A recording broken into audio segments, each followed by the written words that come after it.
At one time, you called Wilt Chamberlain a loser. I was wrong in doing that. I think that if you had to analyze all of the centers who have played the game before, as far as basketball skills are concerned, there's never been anybody to accomplish what Wilt Chamberlain has accomplished, and he was an incredible human being, an incredible physical specimen, and a great athlete. And I don't think anybody will come along who will be able to match the records that Wilt has accomplished. He just never had the personnel like Bill Russell had to go along with him, and I really regret saying that in my book. I really do.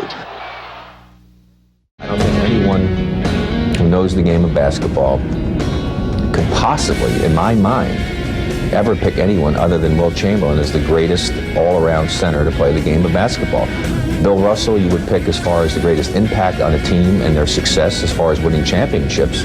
But if you took all of the skills that are required to play the center position in the game of professional basketball, no one center could do as many things as Wilt did and do them so magnificently. Rick, I know you hate questions like this, so I can't resist asking you one. If you have one player in NBA history that you could start a team around, who would it be? I don't hate questions like that. That would be Wilt Chamberlain. Why?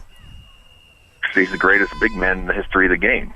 And you win with big men. And Wilt would adapt his game accordingly. If Wilt had the good fortune of having as many great teammates as Bill Russell had, I think that his record of championships would have been phenomenal.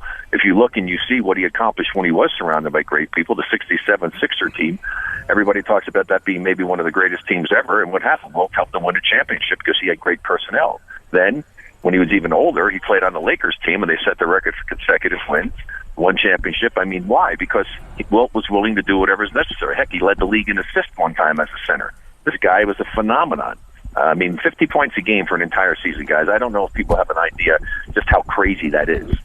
I played the game and scored like 36 or 7, thinking I have to score 12, 13, 14 more points a game for 80-something games. It's insane.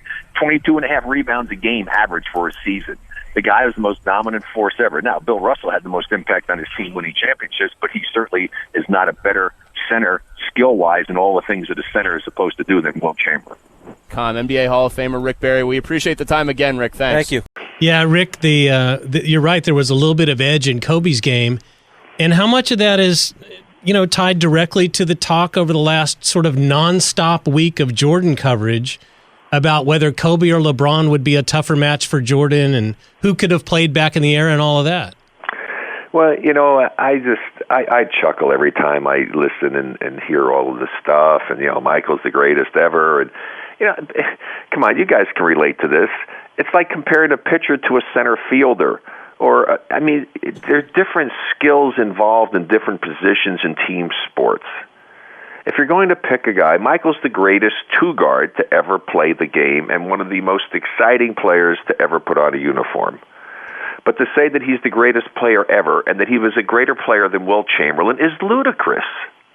It's ludicrous. Wilt Chamberlain was the most dominant and the greatest center to ever play the game, bar none. I love, you could talk about Kareem and you could talk about Shaq and you talk about Hakeem Olajuwon.